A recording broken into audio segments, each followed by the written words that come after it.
महामंत्री श्री अरुण सिंह जी, प्रदेश संगठन महामंत्री श्री सुनील बंसल जी, प्रदेश के सह संगठन मंत्री श्री क्रमवीर जी,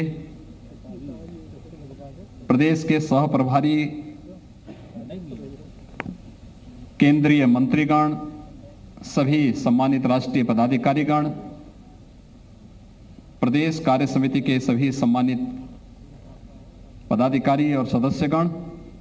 और उपस्थित भाइयों बहनों, उत्तर प्रदेश विधानसभा चुनाव के ऐतिहासिक सफलता के बाद जुलाई 2021 के बाद हम सब सामूहिक रूप से एक साथ यहां पर एकत्र होकर के मिलन के इस कार्यक्रम में मैं आप सबका हृदय से स्वागत करता हूं, आप सबका हृदय से अभिनंदन करता हूं। आप सबके परिश्रम से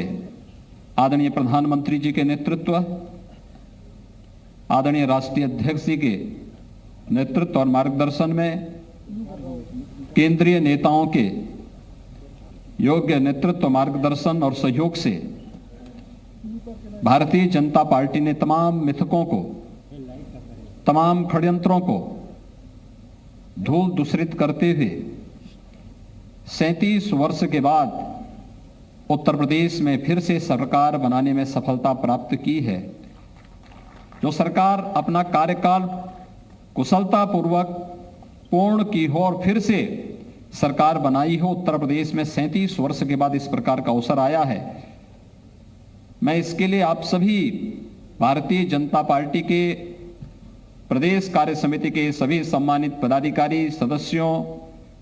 और भारतीय जनता पार्टी के उन लाखों कार्यकर्ताओं को हृदय से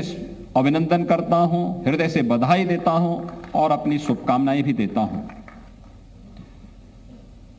मित्रों, हम सब ऐसे अवसर पर यहां एकत्र हो रहे हैं जब आदरणीय प्रधानमंत्री जी के नेतृत्व में एक नए भारत के निर्माण के लिए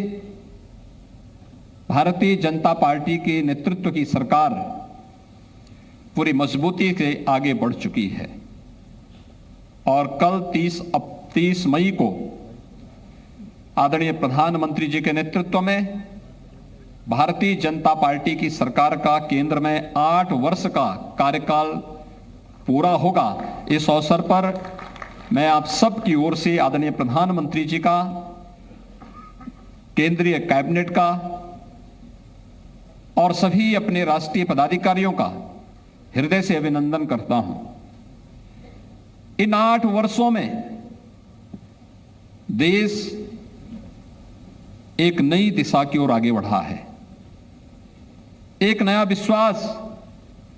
भारत की 135 करोड़ की आबादी के मन में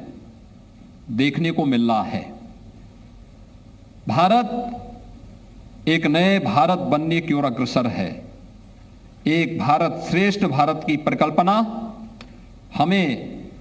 अपनी आंखों के सामने बहुत स्पष्ट दिखाई देता है और जीवन के हर क्षेत्र में विगत 8 वर्षों में प्रधानमंत्री मोदी जी के नेतृत्व में हुई प्रगति अभूतपूर्व है, अभिनंदनीय है। और यह इस नए भारत को दुनिया के नेतृत्व के रूप में हम प्रस्तुत करते हुए देख रहे हैं। यह हम सब के लिए गौरव का क्षण है। और इस अवसर पर मैं आदरणीय प्रधानमंत्री जी के यशस्वी नेतृत्व में केंद्र सरकार के 8 वर्ष के इन सफलतम कार्यकाल के लिए भी आदरणीय प्रधानमंत्री जी का, केंद्रीय कैबिनेट का, अपने सभी राष्ट्रीय पदाधिकारियों का हृदय से अभिनंदन करते हैं, स्वागत करते हैं। भाइयों बहनों, 5 वर्ष पहले प्रदेश में प्रधानमंत्री मोदी जी के आह्वान पर उत्तर प्रदेश की जनता ने भारतीय जनता पार्टी के नेतृत्व पर विश्वास किया था। और इन 5 वर्षों के अंदर उत्तर प्रदेश ने जिस यात्रा को आगे बढ़ाया वो आप सबके सामने है। उत्तर प्रदेश के सामने जो पिछली सरकारों ने अपने राजनीतिक स्वार्थों के लिए एक अविश्वास की स्थिति पैदा की थी, प्रदेश के बारे में जो धारणाएं देश और दुनिया में बन चुकी थी इन 5 वर्षों में भले ही 3 वर्ष ही हमें कार्य करने को मिले हों, 2 वर्ष इस सदी की सबसे बड़ी महामारी कोरोना के प्रबंधन और उससे प्रत्येक नागरिक को राहत मिल सके, इस दिशा में जो प्रयास केंद्र और प्रदेश सरकार ने मिलकर के आगे बढ़ाए थे, इसमें ज्यादा समय हमारा प्रबंधन और इससे आम नागरिक को राहत मिल सके,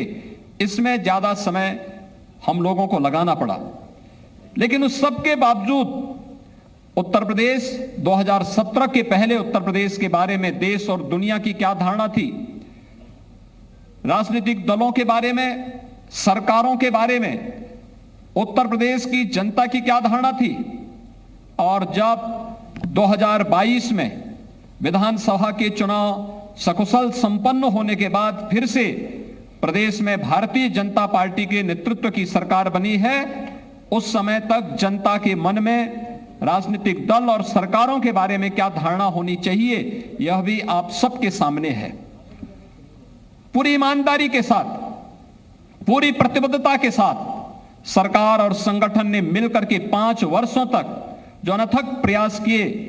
परिश्रम की पराकाष्ठा तक केंद्र और प्रदेश सरकार की योजनाओं को आम जन तक पहुंचाने का परिणाम हम सबके सामने रहा। केंद्र सरकार की जिन योजनाओं में 2017 के पहले उत्तर प्रदेश सबसे पिछले पायदान पर खड़ा रहता था, आज उन सभी योजनाओं में लगभग 4 दर्जन ऐसी योजनाएं हैं जो योजनाएं ईज ऑफ लिविंग के लक्ष्य को प्राप्त करने में सफलता प्रदान करती है। उन योजनाओं में जिनमें पहले उत्तर प्रदेश का कोई स्थान नहीं होता था, आज उन सभी योजनाओं में उत्तर प्रदेश अग्रणी भूमिका के साथ देश के सामने अपनी एक नई पहचान के रूप में सबके सामने खड़ा है। चाहे वह प्रदेश के अंदर 2,61,00,000 गरीबों के घर में शौचालय बनाने का कार्य, मित्रों बहुत बड़ा कार्य था ये। जब स्वच्छ भारत मिशन की घोषणा प्रधानमंत्री मोदी जी ने 2 अक्टूबर 2014 को की थी, उस समय तमाम विरोधी दलों के द्वारा तमाम प्रकार की बातें कही जा रही थी, लेकिन स्वच्छ भारत मिशन का लक्ष्य उत्तर प्रदेश के सहयोग के बगैर प्राप्त नहीं किया जा सकता था। दुर्योग से उत्तर प्रदेश के अंदर उस समय की जो सरकार थी उसकी इसमें कोई रुचि नहीं थी। जिस उत्तर प्रदेश को 2,61,00,000 घरों में एक शौचालय बनाने थे, 2.5 वर्ष में उस उत्तर प्रदेश में मात्र 25 लाख शौचालय बन पाए थे, और इस लक्ष्य को प्राप्त करना था मात्र 4 वर्ष के अंदर। 2.5 वर्ष बीत गए। अब 2.5 वर्ष बीत जाने के बाद मात्र 1.5 वर्ष का कालखंड था जब भारतीय जनता पार्टी नेतृत्व की सरकार आई। यद्यपि भारत सरकार ने, प्रधानमंत्री जी ने हम लोगों की चुनौती को भी देखा और उन्होंने उस समय इसको 1 वर्ष के लिए और बढ़ाया कि देश स्वच्छ भारत मिशन के लक्ष्य को प्राप्त करने के लिए, ओडीएफ के लक्ष्य को प्राप्त करने के लिए अब इसे 1 वर्ष तक और इसको विस्तार देती है। लेकिन वहीं पर धार्मिक कार्यक्रम या मजहबी कार्यक्रम हो पाएंगे, सड़कों पर नहीं होंगे। और इसके साथ ही आपने ये भी देखा होगा कि जो अनावश्यक शोरगुल था, उस शोरगुल से कैसे मुक्ति मिलती है, कैसे 70,000 से अधिक माइक जो धर्मस्थलों पर लग करके पहले तमाम लोगों को परेशान करते थे, कोई बुजुर्ग है, कोई बीमार है, कोई नवजात शिशु है, और लगभग 60,000 माइक की आवाज परिसर तक सीमित हो जाना, यह अपने आप में एक ऐसा उदाहरण है जिसे लेकर के लोग मानते हैं कि वास्तव में जिन बातों को लेकर के, छोटी छोटी बातों को लेकर के दंगा होता था, माइक कभी दंगा का कारण बनता था, माइक कभी अराजकता का कारण बनता था, माइक कभी 2 पक्षों में आपसी तनाव का कारण बनता था। आज उत्तर प्रदेश के अंदर स्वतः स्फूर्त भाव के साथ ही उतरते हुए दिखाई देते हैं और लोगों के मन में एक नए विश्वास को जागृत करते हुए दिखाई देते हैं। और इस विश्वास को आगे बढ़ाने के लिए कि नए भारत का नया उत्तर प्रदेश तैयार है, जो एक मजबूती के साथ अपनी एक नई पहचान देने के लिए देश और दुनिया के सामने प्रस्तुत है।